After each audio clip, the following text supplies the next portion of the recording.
Madam Chair, thank you very much for inviting myself and my colleagues from the House to testify before your committee today. And I want to start with a comment that you just made with respect to the imperative that we move a WRDA reauthorization bill as quickly as possible, because I believe that many of the challenges facing the 1st District of New York, which I represent, can and would appropriately be addressed in a new WRDA authorization bill. And I hope the House can meet you halfway in approving a bill as early as possible in the new Congress. As your committee moves to consider measures to help affected states deal with the aftermath of such a massive storm as Sandy, I would like to offer the following suggestions to ease the burden on our states and local governments. First, we should waive the local cost share for core projects that were adversely impacted by Hurricane Sandy. In the recent past, Congress has authorized core projects at federal expense in response to significant national or regional challenges.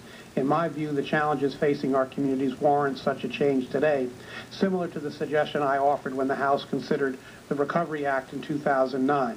I will continue to advocate for a limited and appropriate cost share waiver as the ranking member of the Water Resources and Environment Subcommittee in the House.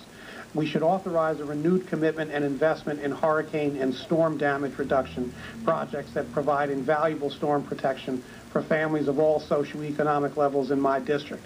In this light, I applaud the first steps taken by this committee and you, Madam Chair, and I understand you're working very closely with incoming Ranking Member Vitter in a draft Water Resources Development Act.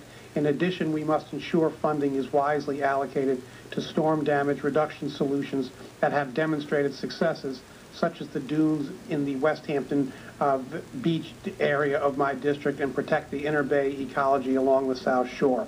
Finally, we should provide robust funding for the Hazard Mitigation Grant Program to ensure that cost-effective projects that will reduce or eliminate the losses from future disasters are able to move forward with state and local support.